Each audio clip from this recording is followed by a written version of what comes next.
We back. What's going on, men gang? Thank y'all for joining us for episode 19 right now with our guy Sam. At the moment, our co-host Nick is currently not here, all right? So we're going to give y'all a quick little backstory. Nat, our producer, we love Auntie Nat. She told us that one of our close companions, Mr. Anthony, texted her and said, hey, Nick is waiting to be picked up by a helicopter from an army base right now. So we don't know what Mr. Davis is doing, what he has going on, but his cell service is shot right now. Nick is out here doing Nick things. So we're going to rock and roll with this, myself and Sam, and we'll get it started. Nick may join us and hop in, but if not, this is not foreign territory to us. We've been here before. As a matter of fact, Nick just texted us right now, so this is live. We're gonna see what he said. Mr. Davis said, "Hello, we are out of the field now." I don't know what that means. It sounds kind of cryptic, but we're gonna rock and roll. So, hey, thank y'all for joining us.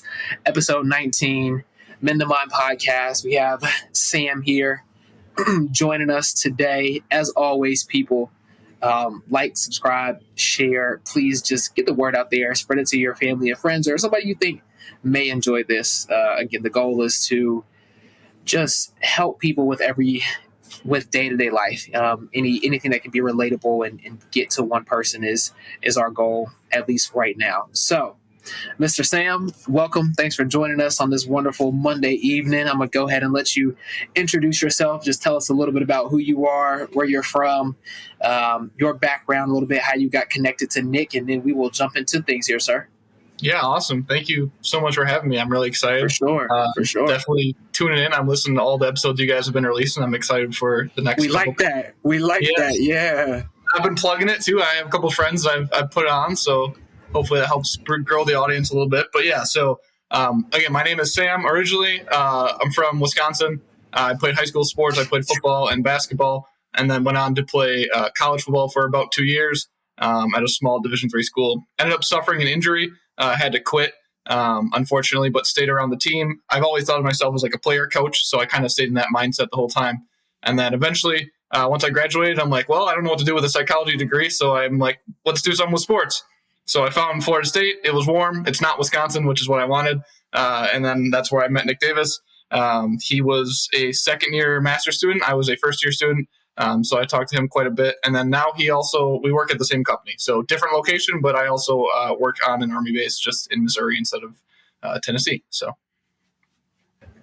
Facts. We love that. So I want to know, and this is just kind of from my knowledge here, what was you and Nick's first interaction like? How did you and Nick get connected? Really, just outside of, I guess, the school, because Nick is not a normal person. I'm gonna just put that out there, and that's not a bad thing. But if you know Nick, you love Nick for who he is. The interactions that you have with Nick are very, very unique. So, what was y'all's first interaction like? Yeah, and that sums up perfectly because our first interaction was actually him hosting Beer Olympics for the master's students. And my first interaction with Nick Davis was him telling me I have to run a mile and drink a beer and run like a big loop around his neighborhood and come back as like a big group of people. And I'm not a runner. I played offensive line in college. I used to weigh like 280, so I hate running. And he was like, yep, drink a beer and run. And I'm like, this is terrible. But he did it with charisma and a smile, so that was the best part. So. And he sells you on it, right? Oh, look at this. Here we go. He's here. That timing was perfect, Nick. We just finished talking about the first time that you and Sam met. This is new knowledge to me, but it sounds like you may have hazed this guy the first time that y'all met. Okay, you were hosting Beer Olympics and you made him drink a beer and run a mile around the complex. That's crazy. That is a beer. Yeah, no. Everybody had to do it though, so it wasn't targeted at least. That's fair. Okay, like that. Hey, so Nick, we haven't gotten too far into things. There you go. You're back. we haven't got too far into things, but yeah, we want to hear about this helicopter escapade, man. Like, what were you doing? We already told the viewers, all right. We already told the listeners that you were getting picked up by a helicopter. You sent us some cryptic message saying you're out of the field now, all right. We don't know what that means, okay? So you got to give us the scoop on what's happening. So we're live right now. Is that correct? We're live right now. We are recording. Yes, sir. Perfect. Love it. I'm in the office right now with my coworker, Emmy, actually. We went out with our assigned unit, which is the aviation brigade here, and they do a marksmanship from the helicopter. So they take out a few Blackhawks and do a couple of trainings with the Blackhawks, such as, can you shoot this tank in a field in the middle of nowhere with a big machine gun mounted to the helicopter. And so we were essentially out there. We didn't go up with them for that, but we were out in the field with them as they went through this and got familiar with the machinery. So that's what we were doing. And we were out in the field itself probably 8 hours.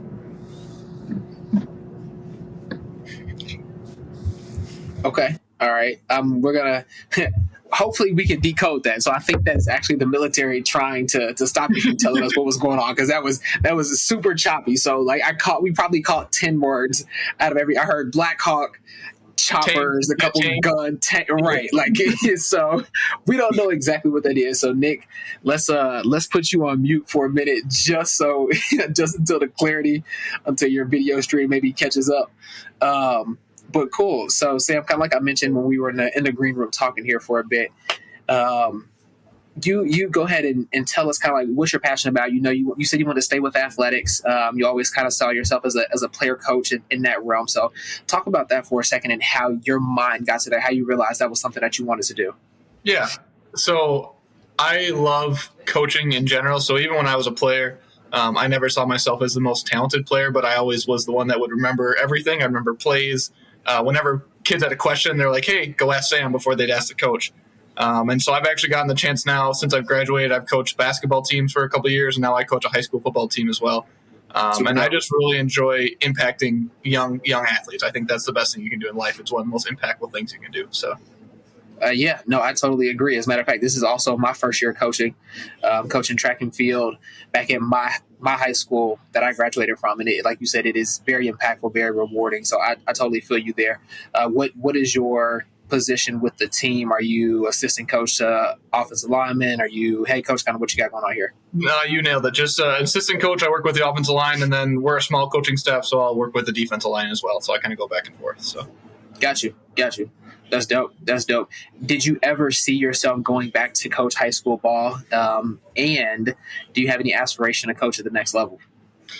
Yes. So I did not see myself coaching high school football. Actually, when I graduated undergrad, my goal was to coach college football right away.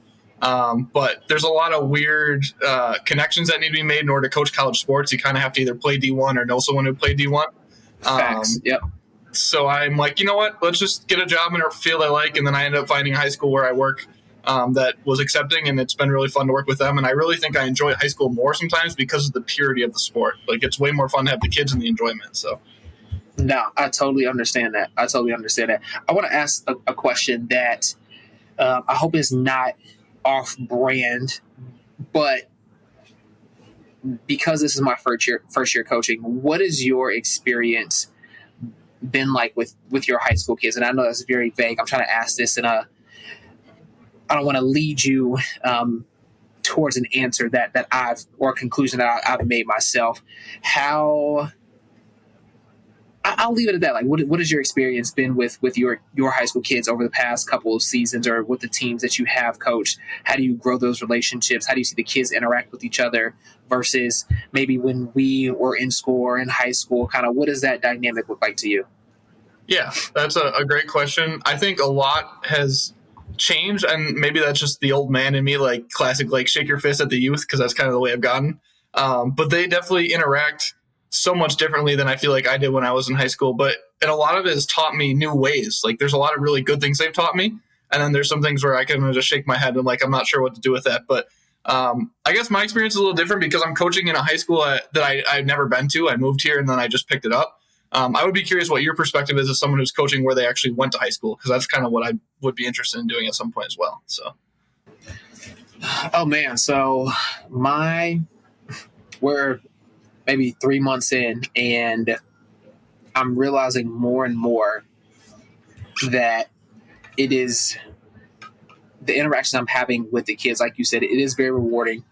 I've learned a ton, whether it's, and it's crazy to say, whether it's new language or new slang, like some of the words that these kids are saying. I'm like, yo, what is that? Like you saw me in the green room earlier. What's up, brother? Like I Yeah. was, my kids started. They know exactly what that is, but it kind of keeps me on my toes. So I appreciate that. But the experience that I've had, and the coaches that I had when I was in high school, they are still coaching now. So it's really cool to have the experience of I learned from them, and I'm still learning from them, but I learned from them. I was led by them to now I'm learning alongside of them, and I'm leading alongside of them, and I get a chance to work with them and collaborate with them and come up with new training plans and figure out who's going to be put in what position. So I get to see both sides of it. But from their perspective, this is not a dig at the younger generation, but maybe just a point of clarity, or maybe it'll spark an idea or a conversation between this new generation and our generation.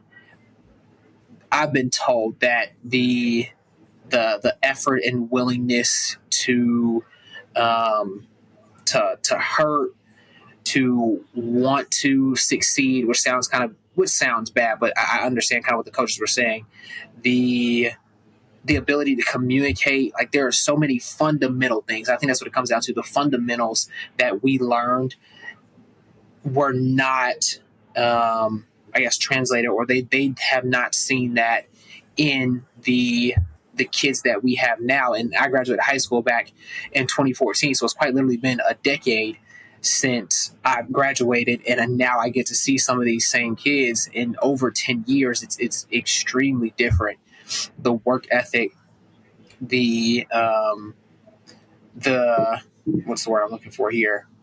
Kids oftentimes like feel like they know more, or they think they know more because of the resources. I'll call them resources. Whether, and I think TikTok is a resource, Twitter, Instagram, whatever the outlet is, it is a resource because you can get information from it, valuable or invaluable.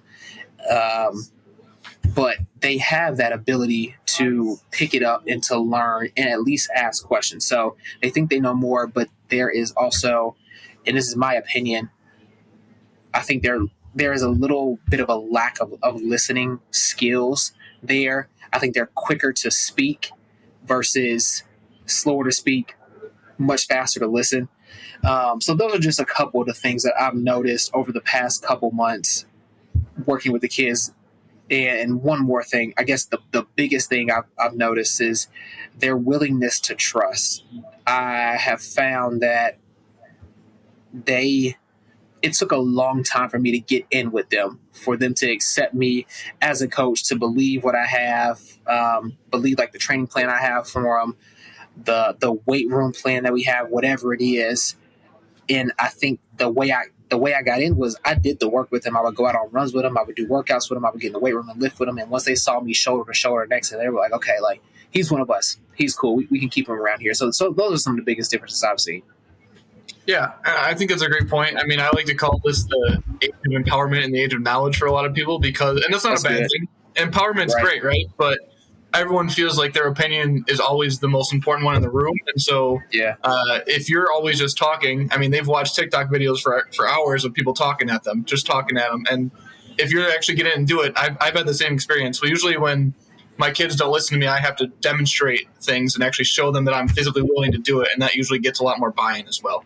Right. So that piece is really interesting. I do have a question. What has your perspective been on the time aspect, like how much time it actually takes? Because I don't think I realized how much time coaches actually put in. Like, what is your experience with that? Man. So a lot. Like I to your point, I did not realize how much effort and time that coaches put in, because there is the planning aspect behind it. There's the execution piece, which takes a lot of time and effort. There's the development that you have to worry about. And we have a team of 135 kids. Our group in particular is about 40 kids at its heaviest, and on any given day we might be plus or minus like 35, right around there is probably our average. But to build relationships, to do planning, to figure out lineups, to figure out a progression plan for people, it is very time consuming. I was like, oh, okay, cool. I'll show up at 3:20, practice is at 3:30. I'll be here from 3:20 until, we'll call it 6 o'clock on the longest night if people have to lift after practice or whatever it is. And then I'll go home and I'll get on with the rest of my evening. And it's like, no. I wake up in the mornings and sometimes the kid has messaged me on GroupMe, hey, coach, I got a question about this. Hey, coach, I have this pain here. I'm not feeling well. So now I have to handle this on the side. And then I got a couple other kids. Hey, coach, my family, we're doing X, Y, and Z. So now I got to worry about this kid and his family, which isn't a bad thing. I say worry about, but now I have to just take care of it and make sure that I remember that, like, hey, is your family okay? Are you doing okay? There are so many other pieces. And then when I start looking at my day, I've started interacting with my athletes at 9 o'clock in the morning. And then usually after practice, I usually get all the questions answered at practice. So after 5:30, 6 o'clock, then I'm good. But this is literally like 9 to 6 all day long. And my brain starts thinking like, okay, so what do we need to do about practice to say who was hurt? What is their training plan going to be like now? So the time, oh my goodness, coaches, they are highly valued, but they are significantly underpaid for the time that they put in. And these are the non-recorded hours. Like you see the I'm physically here, yeah, maybe 2.5, 3 hours a day. No, you got at least 4 other hours in the day that you're doing work, that you are interacting, doing planning, talking with other coaches, strategizing. Oh my goodness, that time commitment, it's a full-time job. It really is. It's a full-time job. I'll stand by that. Absolutely. And I did not realize I had a lot of coaches in high school who would always do the classic, like, make sure you thank your coaches because they're stepping away from their families. And yeah, like I appreciated them, but I don't think in my brain ever fully clicked how much time they were missing from their children and their wives and the other people they had in their lives. And to me, it's been clear. I don't have a lot of people where I'm at. I live alone currently. My girlfriend's moving here soon, but so it was easy to not have to miss those people. But even like being away from my dog for 4 to 6 hours at a time when I had to sit in meetings, I'm like, I just feel awful missing that time. But I also really enjoyed the experience and it made it worth it in the end. So I think that piece was really important to me. So you're absolutely right. I'm in the same boat. I don't have a family that I'm taking care of right now. Like I don't have those other responsibilities that some of the other coaches on our staff do.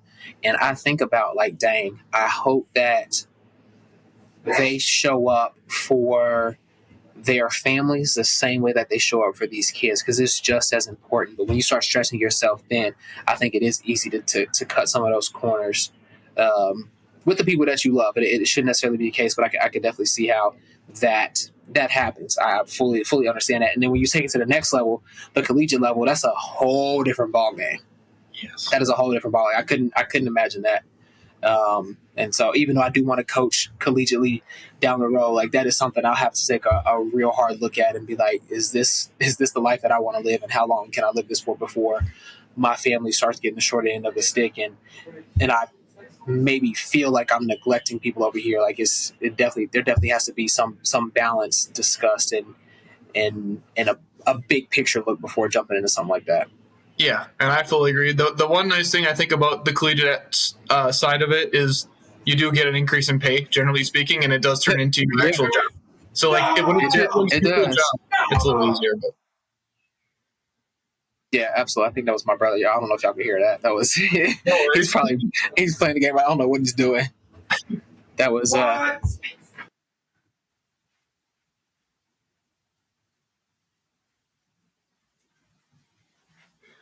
we're just gonna edit. We'll have to edit this part out right here because I'm actually I want to know what was he yelling about? Oh, he just yelling. He didn't know you were doing. Okay. It's that generation, man. It's a disconnect, it right? Is. It is. Just to say. no, no clue. That was pretty funny.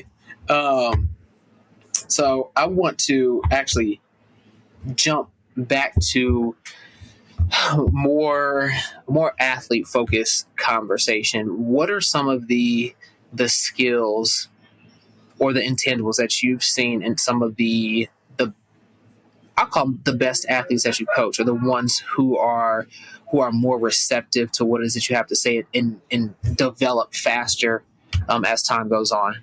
Yeah, and this might come from a little bit of a place of bias because of my personal experience as someone who wasn't super athletic, but I personally believe most of the best athletes aren't actually the best athletes, if that makes sense. They're not usually the kids that jump out of the gym. They're usually the ones that are the most willing to soak up every single piece of feedback that they're given, and then the ones that are willing to kind of just keep putting in the hours even when they get beat down. So I think that's the biggest thing. So absolutely. What is your experience with that so far? I would say I've realized that the kids who are quite literally happy to be there, and they are doing it because they internally enjoy the work that they get to do. Hey, I might, like you said, I might not be the best or the most talented, in my case, runner, but I am happy that I get to run today, that I have the opportunity to be out here with my teammates, that I have the opportunity to go and do something hard. I am enjoying being here, and this is fun to me. Those are the kids that I think ultimately become the best athletes. Like I do have a couple kids who are just super gifted. I mean, absolutely gifted, and they are great athletes, and they are very receptive. But there is a fine line that is walked between the ones that are happy to be here and then the ones who are naturally gifted. Because I think if you can kind of combine those two together, the ceiling is extremely high. I found that the ceiling is extremely high for those kids who are happy to be here and they have just natural athletic talents and abilities. And it's really cool to see where they go, I'll say commitment, talent wise, and dedication wise to their respective sport. Absolutely. And I think that kind of brings in a really good point of, I know we were going to transition to mindfulness, and I think that's actually a good transition piece, because to me, one big thing that you said is like the kids who are willing to, my favorite phrase, be where your feet are, right? So wherever your feet are, they're willing to actually be present in that moment. And they may not even know that they're practicing mindfulness by doing that, but those are usually the kids that are the most willing to put in the hours, to put in the time, and to take the teaching. And I think that is a really important piece as well. Yeah, no, absolutely. Absolutely. Do you have any kids who are head and shoulders, like just more mature than some of the other kids, and they understand that concept much?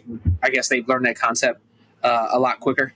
Absolutely. And it sounds so funny because it's only a year difference, but I mean, just seeing a difference between a junior and a senior in high school makes so much of a difference. I mean, you got kids who are starting to realize it's their last year playing a sport and they step into the leadership role, and then you got kids who are juniors who are wasting their talent because they're like, well, I got more time, I don't really care anymore. Or sophomore the same way. But I don't know what your experience with that is. No, very, very similar. Very, very similar. I have a couple juniors who are they are stepping up to the plate, and they are understanding, like, wow, I'm going to be the next leader on this team, and they are making efforts to lead their class of guys and the younger guys.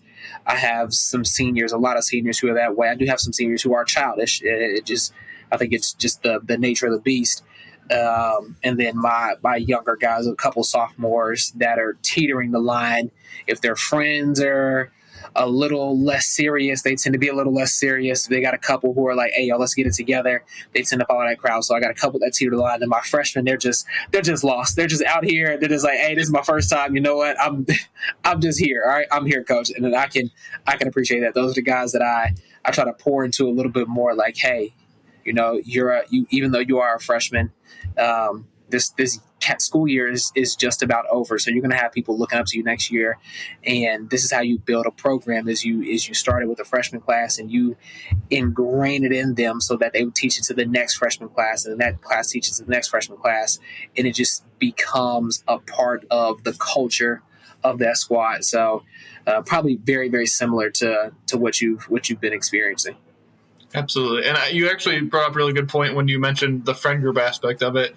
I'm curious, have you experienced, because I think team dynamics and the way that you fit team culture is just as important as actually coaching technique in a lot of ways. Yep. I think that's just as important. Yep. So what is your experience with like team, like friend groups and then like cliques? Have you noticed that at all within your teams that you've coached or been coaching?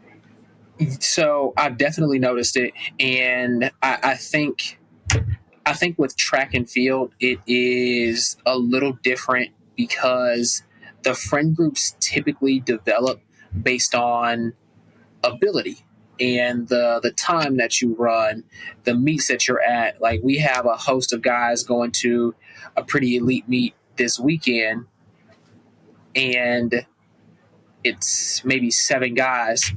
They are always together. And I'm okay with that because we have a freshman, maybe a sophomore, two juniors, and freshman, sophomore, two juniors, and maybe like 2 seniors. So it is a very diverse class. My freshman gets a lot of exposure and experience. The sophomores get the opportunity to see what they're going to be working up to next year. And my juniors and seniors are leading the way. And then a couple of the other groups, they naturally click together because they practice together every single day. They are going to the same meets. They're riding on the same bus. So our cliques are, I think, a little bit different. And I do my best to mix it up. Like, hey, I see y'all hanging together a lot. I want so-and-so to be your training partner today. You're going to work with him. And then we go down to the weight room. This will be your partner here, just to make sure we're getting plenty of touches with the whole team. I want this team to really feel like a brotherhood. Like, hey, I know I can go talk to whoever it is at any given time. So the cliques are definitely there, but I think it is a coach's responsibility to break it up, to not let it get stale, and to make sure that everybody understands their responsibility to this program and to each other.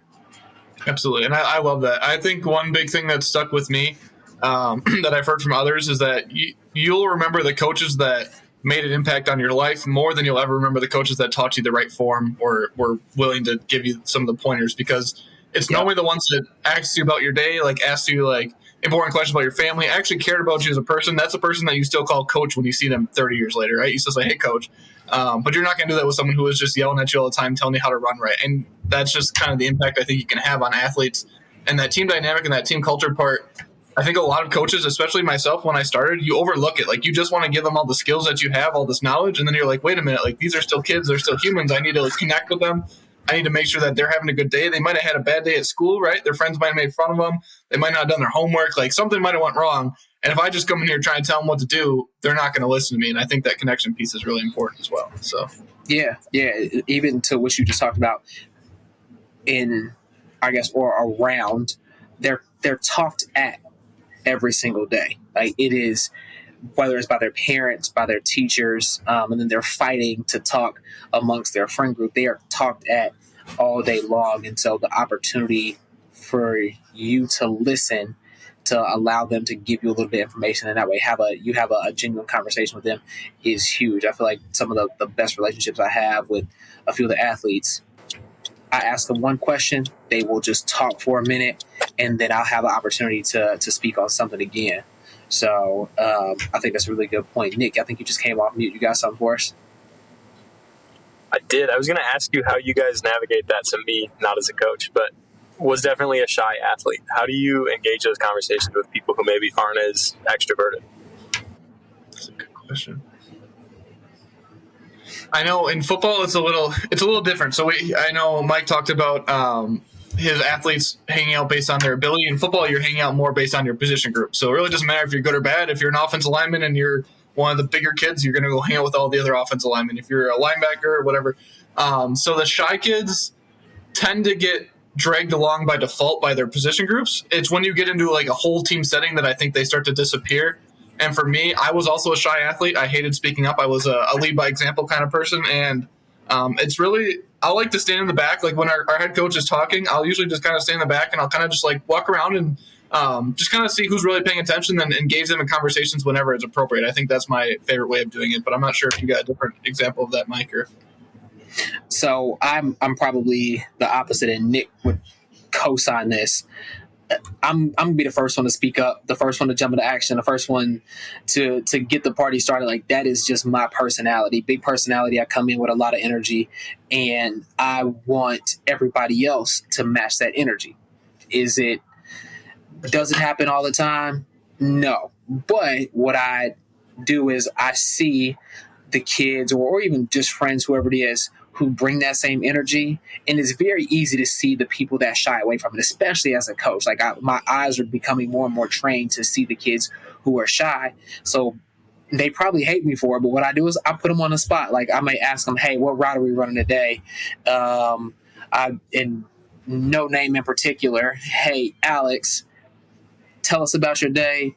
Give us a route. We're coming back to you. You're going to lead stretches at the end of practice. Hey, Ben, as a matter of fact, I want you to break us down today, and then we're going to get out of here. So I do my best to give every kid the attention, regardless of ability, regardless of it's a kid who is really good and they're shy, or they need a little more assistance, a little more grooming, and they may be a little louder. So there's the full spectrum of it. But I will call you out, absolutely. As a matter of fact, I did it with a kid today. He was sandbagging a little bit. I called him out. I said, that's not what we're going to do.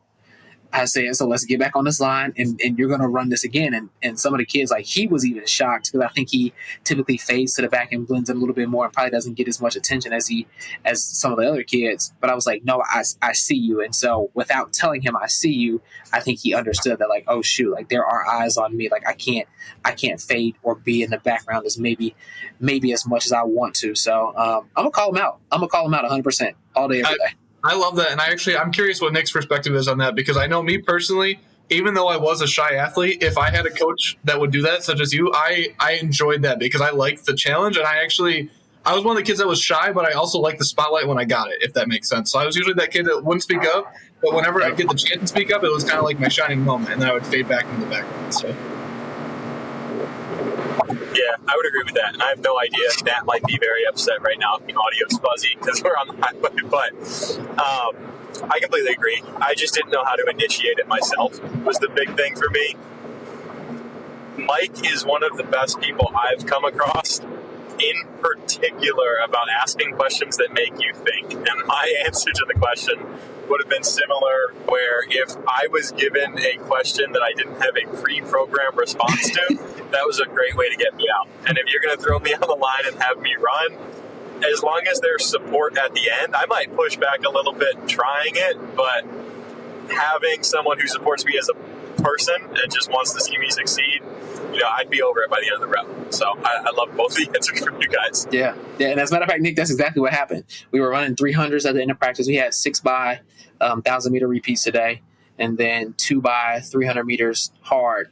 And on the first 300-meter rep, the one of our kids, he ran 59 seconds, and we're like, yo, there's no way you should ever be running that. Like, the absolute slowest pace we're going to be running here is 56, 55.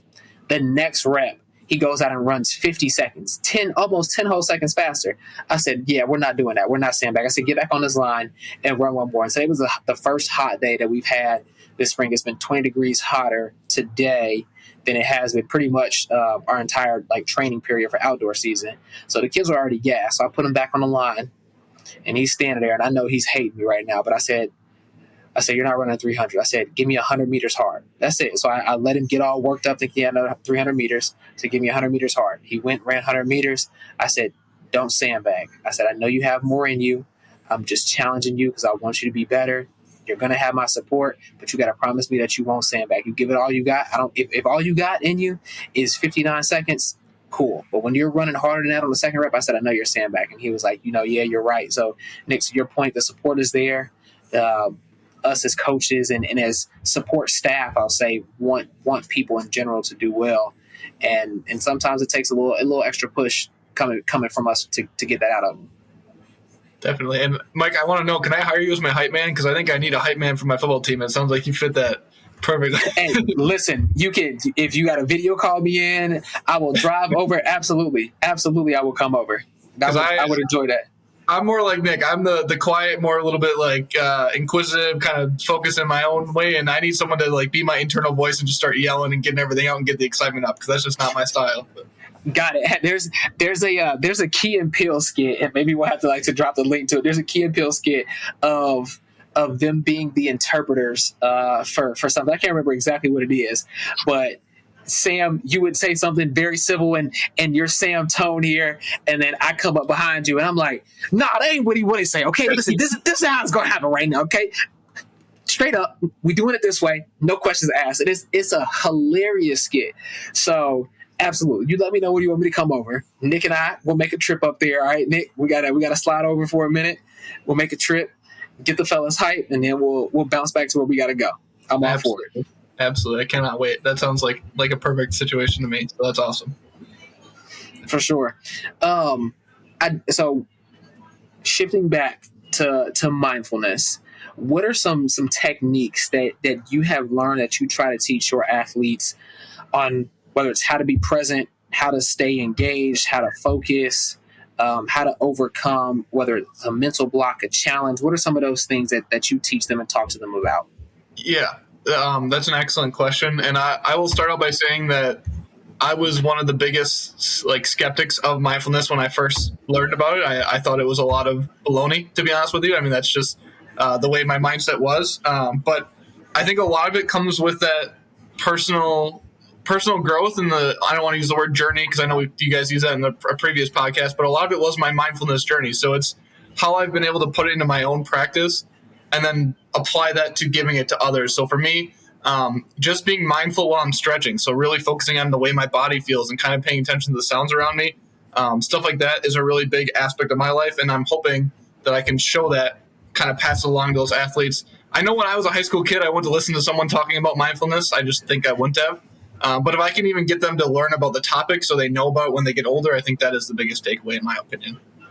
So do you think, or have you had an experience where your athletes have been more open to mindfulness than maybe, I guess, in comparison to, we'll say 8 to 10 years ago, 17 years ago when we were in high school? Yeah, I think, not to switch the topic, but I do think the whole idea of mental health has really grown a lot. I think the stigma around mental health is gone.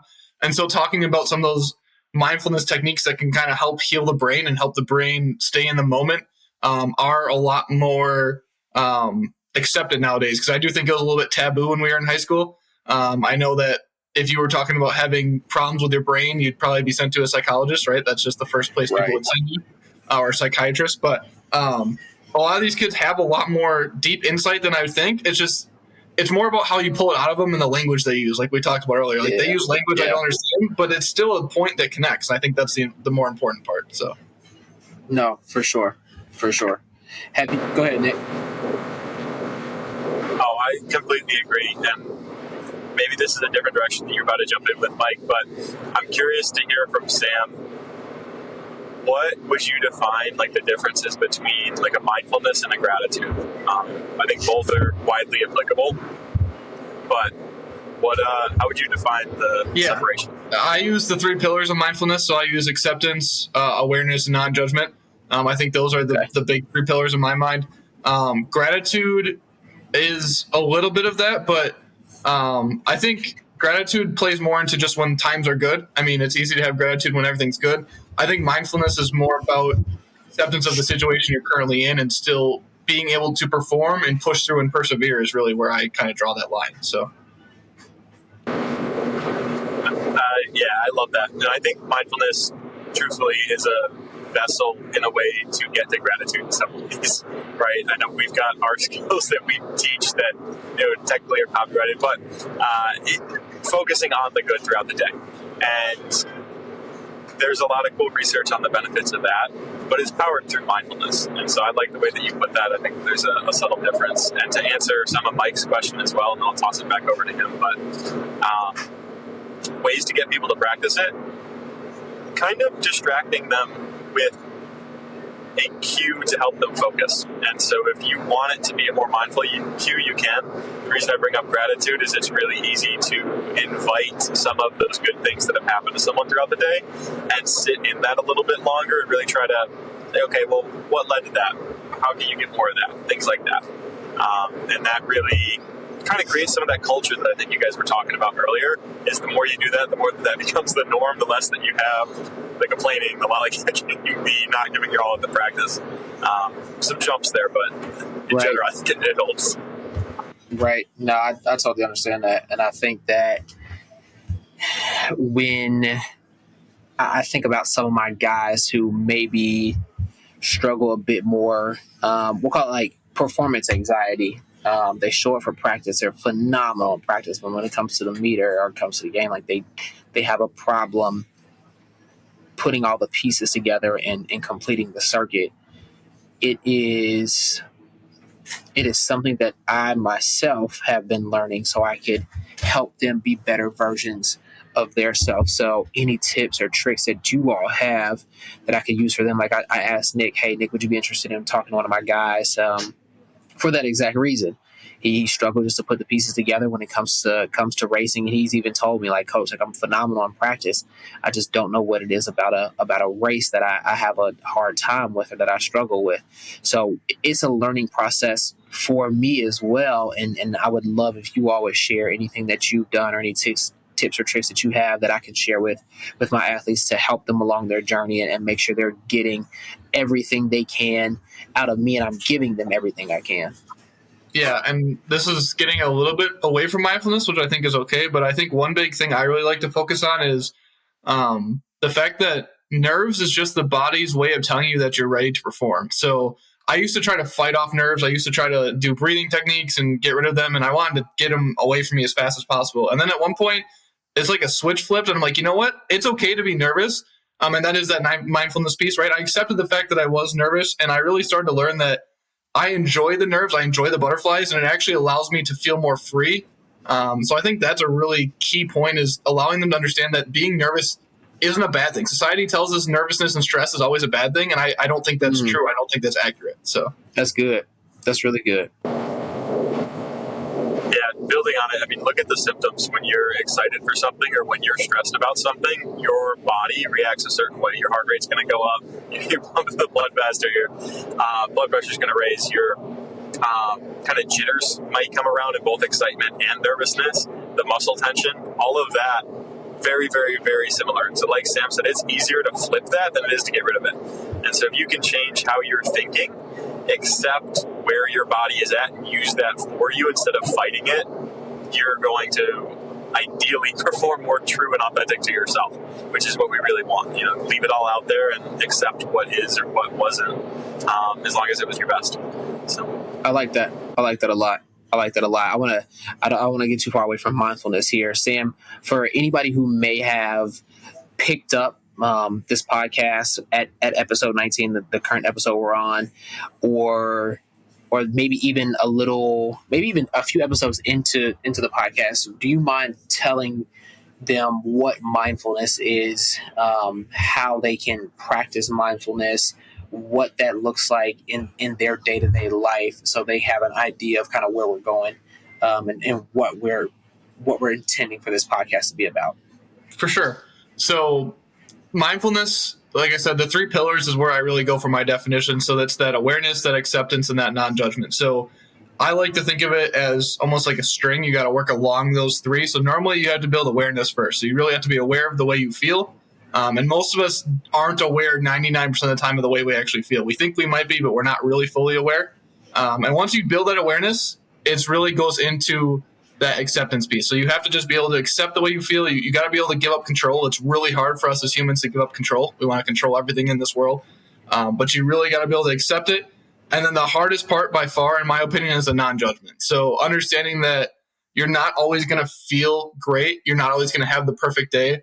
But not judging yourself for feeling that way and still being able to move on is a really big piece.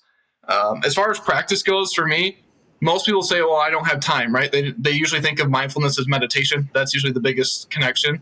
And meditation can be a great form of mindfulness, but I really think I practice mindfulness just while I'm driving, while I'm walking. So for me, it's just like noticing different shadows on the road, or like noticing the different colors of the cars, or just listening to different sounds. Anything that brings you into the actual moment and the awareness. Because I know a lot of us, when we drive, we just black out essentially, right? We get from point A to point B, you don't even remember that drive.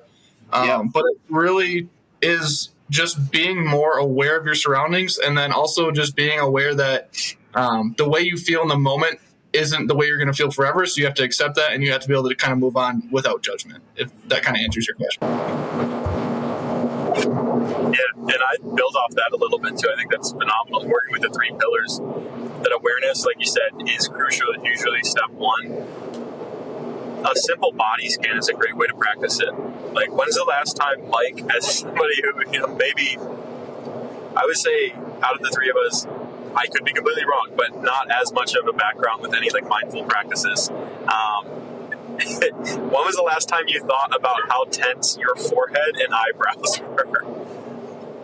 So it's funny that you say that. I think about that all the time. As a matter of fact, like if I, I don't. That was just a bad example or a bad time. But like, I definitely think about if I am thinking hard about something. If I'm in the middle of, it could be in the gym working out, or if I'm driving down the road, and especially when I sleep. That is actually the time that I think about the most. I think about everything in my face. Like I'm laying down. At this point, trying to fall asleep, and I'll tell myself, okay, like feel your body and relax. And I forget about my face, and I'm like, relax your face. And I literally drop everything. I can feel my jaw drop, my cheeks drop, my eyes relax. And before I know it, my alarm's going off in the morning. Like that is probably the time that I'm actually the most mindful. So like I probably think about my eyebrows and my forehead, and I would say 5 times out of the week before I'm going to bed. Yeah, so it turns out that my assumption completely wrong, and that's why you shouldn't assume things. But yeah, that's exactly what it is, right? It's like, can you greet your own body with this curiosity of tension? If you have some runners or some football players, in both of your cases, can you challenge them to see what sensations they've got going on, like during a play? Like obviously, like that's not your entire focus, but if you're on a long run and you're talking and hanging out, especially if it's a solo one, what was the last time that you actually touched in and said, what do my ankles actually feel like while I'm running? What does my hamstring feel like while I'm running? Yeah. Or are you just repeatedly going through the motions? Right. And so it's deliberately putting that on it. And maybe it's not athletics. One thing that I'd like to think everybody's doing is eating. Mindfully eating is a really good way to practice it too. If you're going to eat, do you actually take in and process and think about the food, appreciate the textures, the flavors, and like try to pull them out? Not saying do that every time. I don't think I could. I think that would drive me crazy. But the more you can incorporate it, right, that 1% better is a really good way to do it. And I think, and then when you have, I just think that's a good point, because I think one of the reasons people are so hesitant to practice mindfulness is because it's kind of scary. Like we live in a world where we're constantly on our phones, we have distractions, like there's things going around everywhere. And to actually allow yourself to be present in the moment can be a very scary feeling at first, or at least from my experience. So, yeah, to let go, and that goes to your second point of acceptance and accepting what's in and out of your control. You really don't have influence over that many things. I love the hula hoop example. If you had a hula hoop around you, this is one that me and Sam did one of our courses together. But if you have a hula hoop around you, right, that's really what you have control over. You can influence things out. You can throw a rock at a window. You could influence that window. But you really don't have control over that window once that rock leaves your hands. True. It's just, a high probability that you hit it. You got good hands. And so other people would be outside of your hula hoop. And so other people's thoughts, feelings, anything along those lines, behaviors, actions, really outside. I think the biggest one that stuck out to me when I was running is I was so concerned with people's perception of me, which I got thrown back in my face this week at work. We were talking about focus. We were talking about, are you locked in on the target that you're looking at, or are you locked in on your body? And they were like, oh, the target for sure. Talked with them after, and they were talking about how their performance didn't meet where they wanted it to because they were so focused on everyone else. And I was like, wow, I didn't even give that as an option. And so understanding where it is, accepting what's outside, and then focusing on the inside, non-judgmentally as well, it is the hardest piece. Can you just let a thought be? That's good. That's really good. Oh, did you say something else, Nick? Oh, okay. Never mind. It looked like you said something else, and your mouth, but you were muted. Okay, for sure. So Sam, what if this is? I guess if this is applicable for coaching, or even if it's not coaching, even just kind of in your life, how do you practice mindfulness on a daily basis? Whether it's with your athletes, whether it's outside of that at work, what does that look like for you? Yeah. So I know you mentioned like stretching at one point, people not taking stretching seriously all the time. I think stretching is one of the best places to incorporate mindfulness. And for me, it looks a lot like just focusing on your breath. So it sounds really silly, but if you actually try to count your breaths all the way from 1 to 10 and focus on each breath in and out, usually in my experience, you end up thinking about something else within breath 3 or 4. It's really hard to focus on that for 10 full breaths. But if you're able to, it allows you to get into that mindfulness piece. So that's really my biggest way of practicing it. And then also walks. I walk my dog all the time. I walk her 3 to 4 miles a day just because she's so high energy. And usually at some point, she's just kind of pulling me along, and I'm almost like a zombie because I'm just trying to pay attention to everything around me. And I'm literally so into my mindfulness that I'm really not paying attention to, like, I'm aware of everything, but I'm also trying to focus on what's going on inside my body as well. Right. Let me ask, maybe this is a question for both of y'all. Is there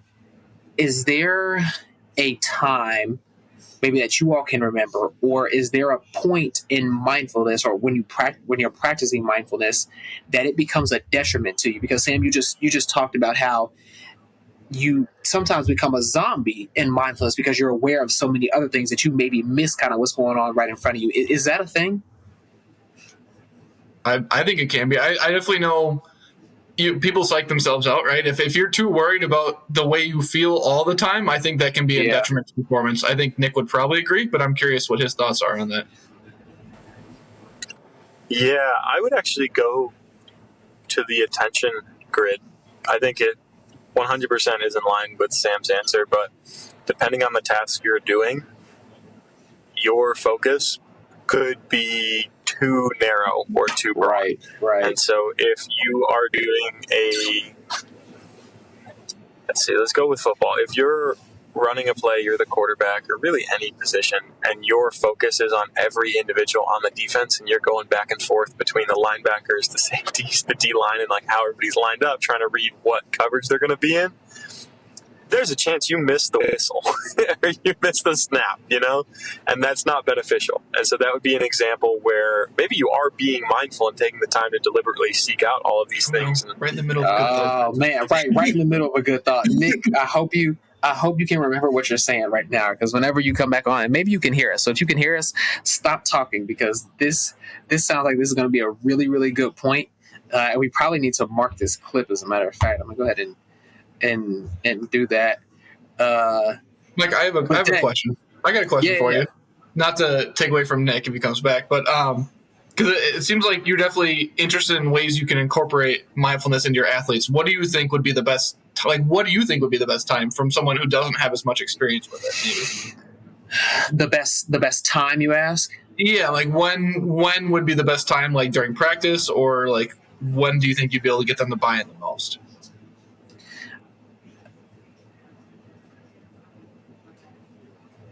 Thinking like an athlete, or the former high school athlete that I was, I would have to say the best time would be after practice, maybe when they got home before they go to bed.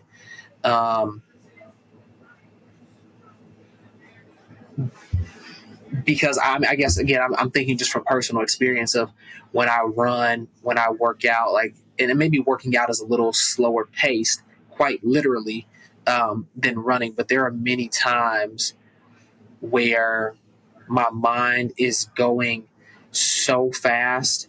And when I'm running, we're typically not just running on a track, but we're running streets and semi highways or roads that have a lot of traffic. So I'm paying attention to so many other things, and my scope is very broad at this point. Like I got to worry about this 4-lane kind of highway. I got cars turning one direction. We're getting ready to cross the street here. I got a group of guys behind me. I got one ahead of me. Like there are cars coming out of a parking lot. There are so many things that I'm worried about that I think the best time for me to reflect would be at the end of my day when I think, how did my run go today? Was there anything in particular that felt weird on my body? How does my body feel right now? Did I stretch enough today? Did I hydrate enough today? Like in my head, those are times where I think that would be the best time for mindfulness.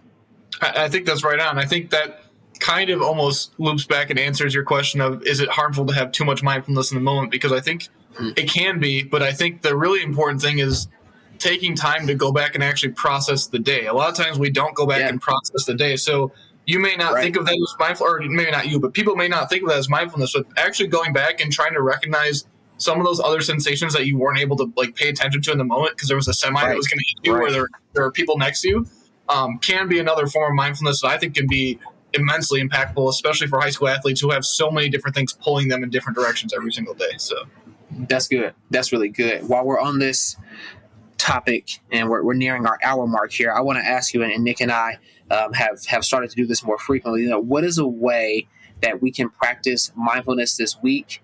If you don't mind answering that, but more pointed for those, and including myself, for people who maybe don't practice mindfulness now, what is a good way for them to start? Where is a good place for them to start, and how? What does that look like?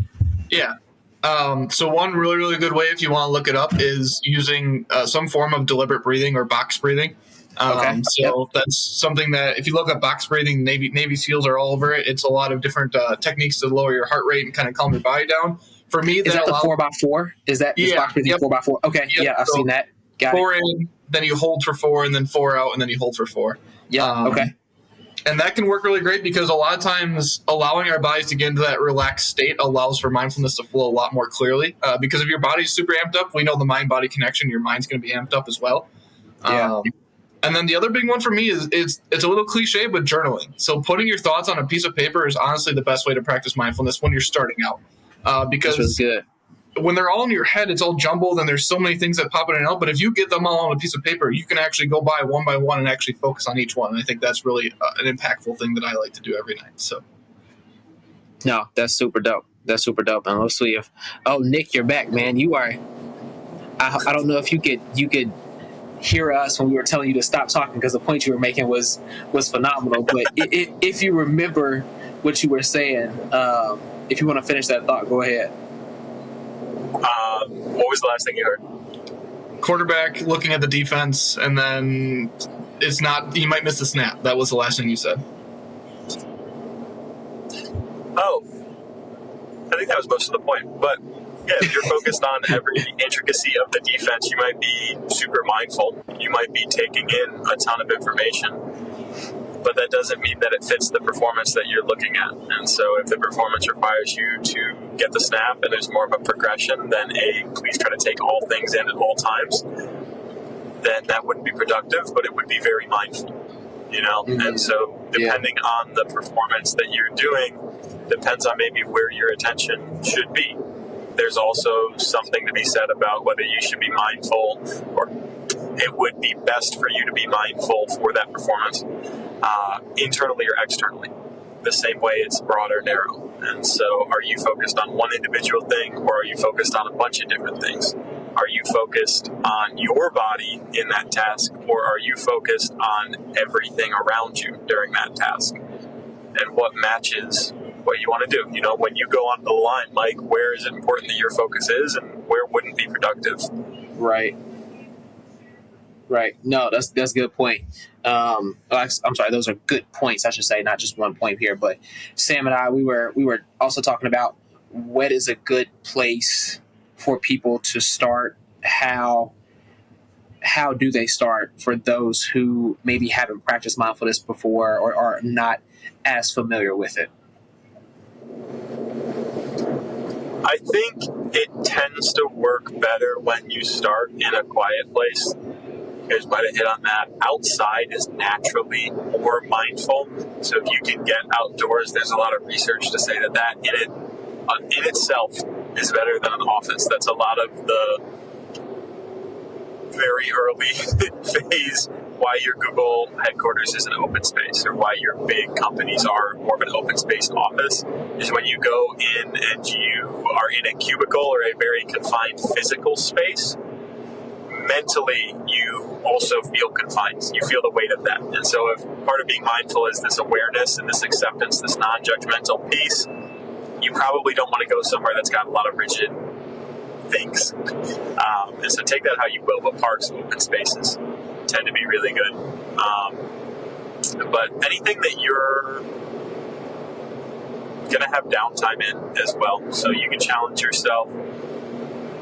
If you know you have breaks between two meetings, can you do it in the downtime? Maybe it's not the best to do it during that meeting. Maybe that's not a good performance. But like Sam said with driving, I love doing it on driving. Just trying to focus on my breath while I'm on the road. That's something that's fairly automatic to me. This tends to be downtime, get my thoughts in a row. I do it on runs as well, especially now in my old age. But I'll go for a run, and I just try to think as little as I can.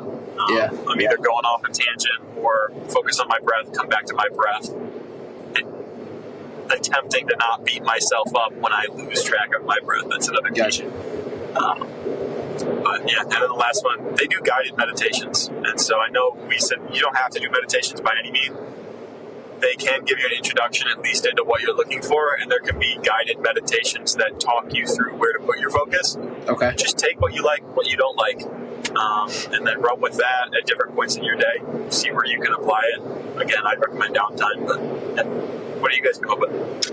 Cool. I mentioned deliberate breathing or box breathing is really helpful for me, getting into that mindset. And then I also mentioned like journaling and reflection at the end of the day can be super helpful. So. Yeah, love that.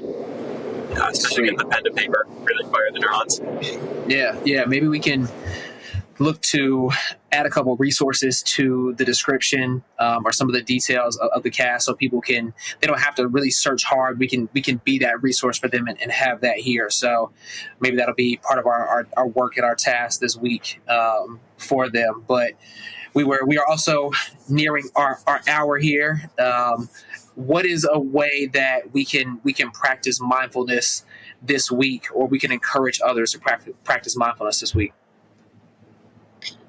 I know for me personally, I have a couple athletes I'm going to be consulting with, and so I'm going to keep encouraging them to do some of those breathing techniques. And then I've actually gotten away from the journaling aspect of it. I'm in the middle of moving between houses, so life has been chaos lately. But I really want to get back into journaling. I think that is such a key point for me. It allows me to really get those thoughts out and then to sit with them, which is the key aspect for me. So.